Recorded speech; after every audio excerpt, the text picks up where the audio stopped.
double your pennies. Hey team, thanks for checking in for the next Kilograms Kilometers podcast and today's high performance habit highlight for activation. If you've ever heard the example of doubling a penny with regards to the concept of compounding interest, that is one way to look at, to view, to consider your activation. A lot of people just want to get straight into the exercise, right? Hey, I'll do a couple of body weight, empty bar, right? I'll build up the weight and then get up to my working sets because, maybe the activation, quote unquote, gets them sore before the actual workout. It's understandable, but if we think about, same way that if we double a penny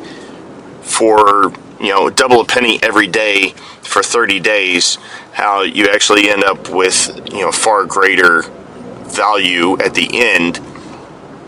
In the same way, the same can be said for doing proper activation before you get into the actual workout or the actual lift.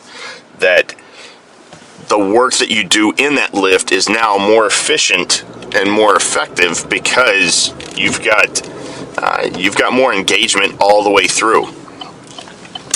That everything is working more aligned with the way it should, and so that's why we put so much emphasis on it, especially at the beginning of the workout, so that you can you don't have to do as many sets or reps. Maybe that work at the beginning of the lift reduces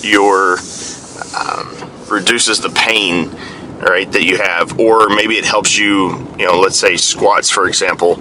Maybe it helps you get out of the bottom a little bit easier than what you had been previously.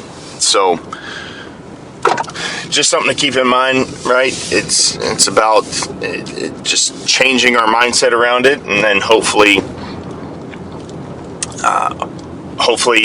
we get we get better results on the back end of it from adding more value and being more consistent with those in our workouts. And again, right, just being quick with it, being systematic to where we're moving from one exercise to the next. Maybe it's some mini band, some resistant band circuits. That way we just kind of get through quickly. And again, of course, if you want or need some help with that, as always, hit us up, let us know. Got a couple of videos on YouTube, put them in the link just to kind of give you some examples of how you can kind of flow through that. But otherwise, have a great week, and let's keep working.